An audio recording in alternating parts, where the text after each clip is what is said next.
Wannabe Wednesdays for the next month is going to be dedicated to applicants who did not match this cycle. Welcome to Genetic Counseling Awareness Channel with Katie Lee.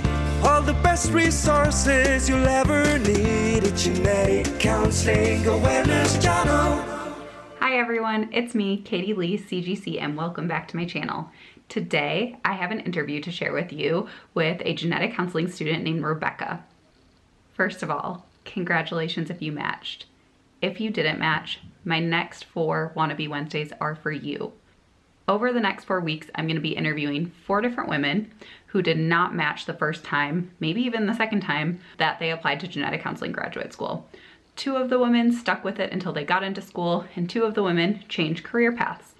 So if you're just digesting your match results and you think it would be helpful to hear other people's experience who didn't match the first time, which is an incredibly common experience, I think these stories are going to be really helpful. If you already know that you want to reapply again, there are some really helpful tips in here about things you can do to strengthen your application for the next time and to prepare for the interview better for next time. And if you're thinking about exploring other career paths, that's a great option to consider too. One thing I do want to say to those of you who didn't match is that I have met a lot of different genetic counseling applicants during my career as a genetic counselor.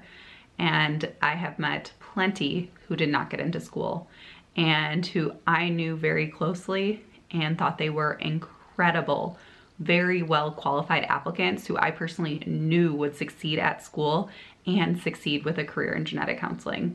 So please do not think you cannot be a genetic counselor if you didn't get in. Even for the women who ended up switching career paths, who are 2 of my friends, I know they would have been amazing genetic counselors, and I have no doubts about it. These match results are still really fresh. It is okay to feel however you're feeling. You can be mad, frustrated, sad, disappointed in yourself, and you don't need to know what to do right now. You have time to think about it.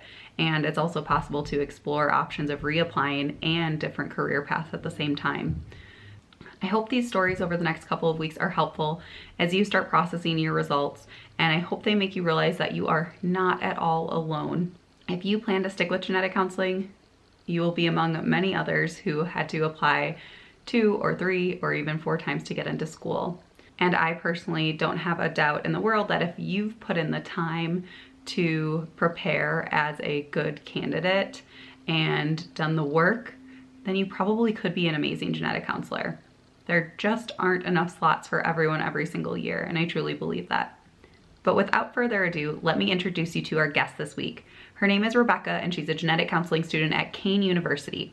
She lives in New Jersey with her partner and her 2 crazy cats, Bear and Leo. In her spare time, she enjoys rock climbing, and she's hoping to rock climb in all 50 states. Rebecca applied to genetic counseling school twice. She did not match in 2019, but she did match in 2020. And she worked really hard to improve her application. She went from getting 1 interview in 2019 to getting 9 interviews in 2020, which is pretty amazing. So she'll tell you a little bit more about how she worked on improving her application for the next round. So Rebecca, thanks for being here with me. I would love for you to tell me a little bit about your journey to genetic counseling graduate school. Yeah, it's great to be here. I'd say my journey was a little bit long, and I can't exactly pinpoint where it started, but if I had to pick a place, I'd say it started my senior year in undergrad. I was in an ecology-focused lab doing research. I studied ticks and Lyme disease. I thought that maybe I wanted to go be a professor in ecology. And I kind of started filling out grad school applications, but it didn't really feel right to me. And then I got this project that was focused on the phylogenetic analysis of the deer tick. And that's when I realized that I really love genetics. And I was like, oh no, I had this plan. I wasn't totally set on it. What do I do now? So I decided that I would hold off on applying to graduate school and kind of follow this newfound discovery of genetics that I seem to enjoy. So I moved down to Atlanta after graduating with my partner because he got into school here. Well, he got into school in Atlanta. And I took a job as a lab tech in a clinical genetics company. And, you know, I realized I just really, really like genetics, but after about a year and a half, I started kind of getting antsy doing lab work. I really wanted to know where my results were going, who they were impacting, what they meant. I didn't just want to be in the lab anymore. So we got a new medical director, and I took the opportunity to express my interest in doing variant analysis and reporting. And he was like, seems like you really want to do this. I'm going to give you a chance. And he stuck me on the variant analysis team. And from there, that's kind of where the real genetic counseling interest began. I was like, who are these people who are ordering these tests? I have never heard of a genetic counselor in my life. I looked into it a little bit. I said, this sounds like a really cool career, but I'm kind of happy with what I'm doing now. So, we'll think about it. And then I learned that our company was going to NSGC that year. They actually go every year. So I asked if I could tag along. I said, hey, could I go to Seattle with you guys and check out the conference? And they were like, sure, you can work in the booth, represent the company. It'll be a really great experience. And I remember I had a conversation with a genetic counselor there, and she was just so excited about this one very specific gene. It was the SLC6A8 gene. And I still remember 5 years later, she was just so passionate and excited about her project. And I thought, wow, if this person is this passionate and excited about this one gene that I happen to know about, and she's so excited that I even know what it is, like this must just be an excellent field to be a part of. So I took that experience home with me and I sat on it. I didn't want to jump into anything too quickly. But then, as I was kind of building up my years of experience, I was like, hey, I kind of want to know what happens next. Where are my results going? I feel like I'm getting to know these patients. I'm reading their clinical histories. I'm looking at their DNA. Like I'm looking at their variants and providing them a report. What happens next? And so what happens next is the genetic counselor gets the results. So I decided that this was what I wanted to do. I applied for the 2019 cycle. I had one interview and did not match that year. So that's kind of how I got to where I was in that process. Okay, so tell us, educate us, what does that gene do? It's a solute carrier. It's actually X-linked, and it's related to some encephalopathies, so seizures, things like that. Fascinating. 2019 was not your year. Tell me about what happened after 2019. Tell me what it was like finding out you didn't match that year and kind of what your thought process was after. Well, I applied to 6 schools that year, and, going into it, I wish, looking back on it, I had known a little bit more about the application process itself, like what makes a really strong candidate, how I should format my CV, all of those kind of tips and tricks that you want to know. I did have the one interview and afterwards, I felt good about it, but I also kind of had a feeling that it just wasn't going to be my year. I was able to connect with a bunch of other applicants during that cycle. And I just realized that, there were some experiences that I was probably missing that would make my application a lot stronger. So even before match day came, I was kind of, anticipating that this wasn't going to be my year. And so I had some time to process that before the actual result came. And I sat down with myself and I said, well, you're going to try again.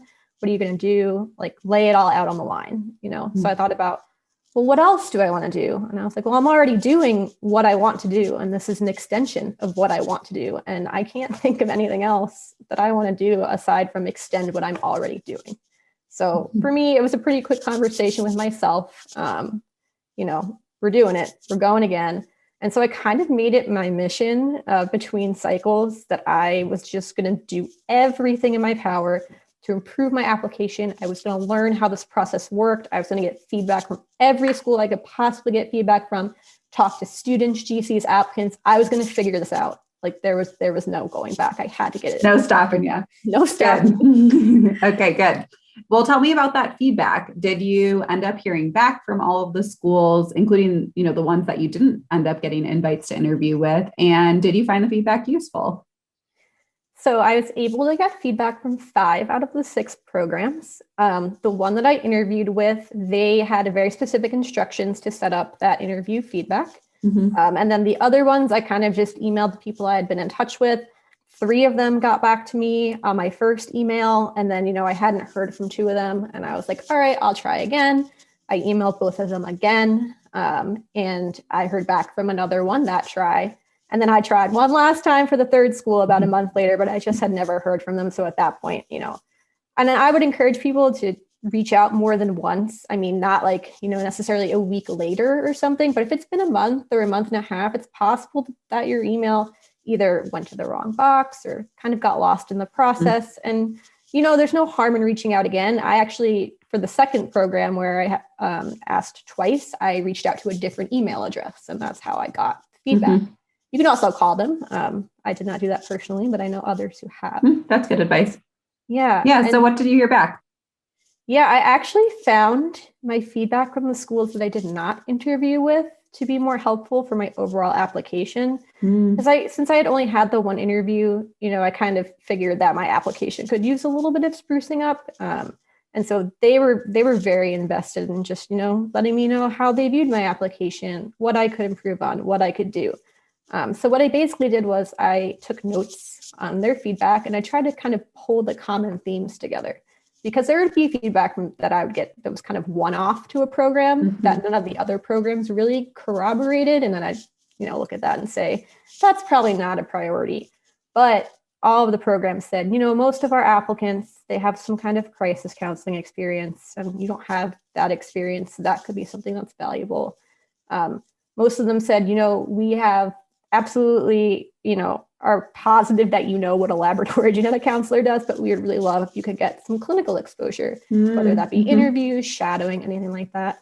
And then the third big one was just having a personal statement that was just a little bit more personal, kind of, I guess, less run of the mill per se. I feel like my personal statement the first time was just an extension of my CV, but it didn't really go beyond that. And I learned during that gap year that you don't just want to reiterate what's on your CV.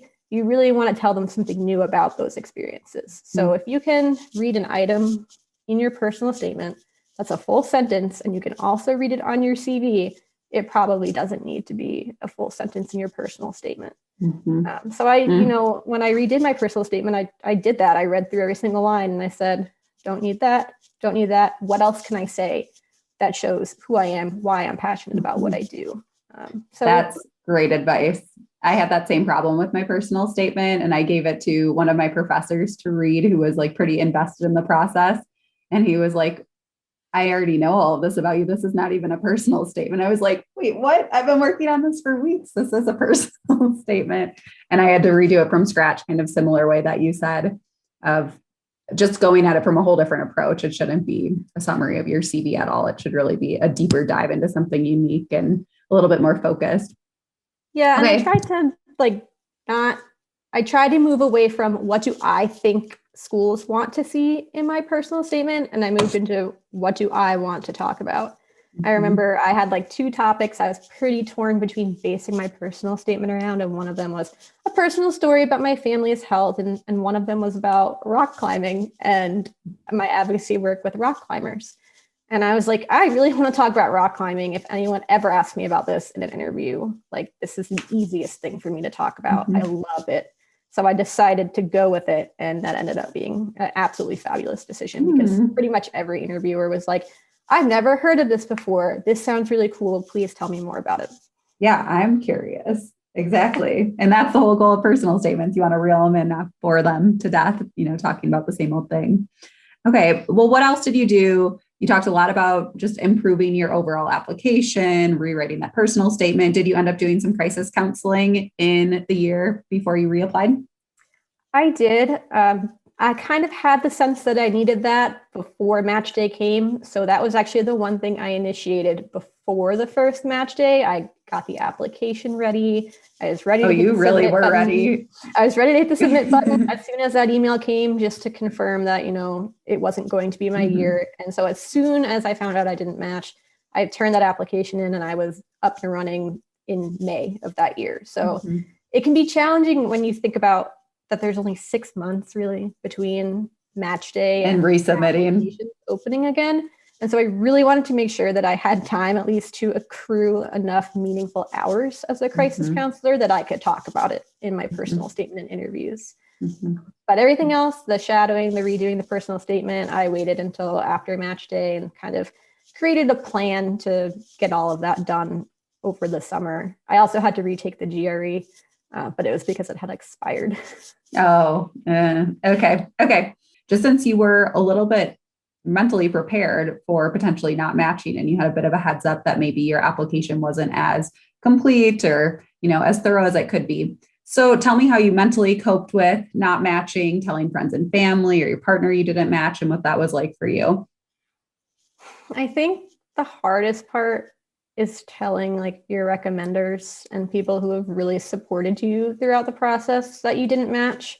One of my recommenders was my boss, who gave me that really fantastic opportunity to be on a variant analysis team, which is, like you said, is not an opportunity that a lot of people with my background get to have. And he was just, absolutely shocked, of course, but that's kind of the reaction that everybody has. And, it's kind of hard to feel like they put all this work in for you and almost like, not that it was a wasted effort, but that like you couldn't come through in the end and make it all happen. But then they were all incredibly supportive. They were like, let me know if you need me to write for you again. Let's talk about what else we can talk about in your recommendation letters. Anything you can think of, let us know. In terms of myself mentally coping, I'm a little bit of an older applicant. I'm 28 years old. I had a stable job. I was not leaving that job. So I was very thankful that was not something I had to worry about. But I do know that that's something a lot of people have to consider doing. They have to consider they're either just graduating and they don't have a lot of time to line up a job, or they really do need to leave their job to either improve their application or just to improve kind of their quality of life. So that's a very big thing that I personally didn't really have to go through, but it's something that a lot of people will have to go through. I think just letting yourself feel whatever you have to feel in that moment is what you need to do. If you're angry, bitter, if you're, mean, anything like that, those are traditionally maybe thought of as negative emotions, but it's a really emotional process. You invested time, energy, effort, you poured your heart into your application. And to hear no, it's really just, it's crushing. And you need to give yourself time to feel those emotions and just not make any rash decisions right away. Some people I know, they didn't get in their first or second or third try and they considered not reapplying and they gave themselves some time. And then a couple months later said, nope, I have to go for it again. I absolutely have to do it again. There's no reason necessarily to make a decision the instant you get the email and find out that you didn't match. It's okay to take time and just process through the emotions. Yeah. And I want to touch on that point that you said about recommenders and feeling like you've disappointed them, because I've definitely been one of those recommenders who's felt with 100% certainty that an applicant I recommended would match with the program and blown away when they didn't. But the last thing in the world I felt was disappointment in that person. I was proud of them for making it through the process and just honestly disappointed in the process and that they didn't end up with a match. And it's been a learning experience for me as somebody who didn't go through match when I applied to genetic counseling school, just to see it's different and to really understand that there are fantastic candidates that don't get in the first time. And they likely will eventually get in. It doesn't always work out depending on the schools you apply to and just how things shake out. So yeah, I can tell you as a recommender, the last thing we are is disappointing. We are just sad for you because we really wanted you to be able to get in and, keep pursuing your dreams. Well, tell me, is there any other insight you have to share with applicants that didn't match the cycle and are trying to decide their next steps? I would say just kind of give yourself the time to process the news. I mean, the day that we're filming this recording, match day was yesterday. So it's brand new news for everybody, regardless of what their result was. So, give yourself that time to feel and wait until you think you might be in a little bit more of a calmer place to kind of make these decisions. But I would recommend just talking to your support systems, whether that be other applicants, a partner, a GC mentor, anybody like that, talk through it with them. You don't have to do everything alone. You have support. And if you don't have support, please join the Discord server, and other applicants and GC students and GCs will be happy to support you through the process. And if you do decide to reapply, still join the server because there's tons of valuable resources and we're all really there to help everybody out. And if you decide not to reapply, that's also okay. There's no reason, you don't have to feel guilty for, putting your heart through this process and deciding that you don't want to apply again. You just need to do what's best for you. All right, Rebecca, well, thank you so much for your time today. I really appreciate you coming on to talk about reapplying. Yeah, thank you so much for having me. I hope you all enjoyed that interview with Rebecca. One thing I really admire about her is the way that she took that half a year between when she found out she didn't match the first time and when her application needed to be resubmitted to try to really crack the code to genetic counseling applications and completely revamp hers. I thought she gave some really helpful advice on getting feedback from programs that you applied to or interviewed with, as well as some great advice about how to improve your personal statement. Please like this video and subscribe if you'd like to see more content like this. Next week on Wannabe Wednesdays, I'll be releasing another video with another reapplicant named Laura. So I hope to see you there.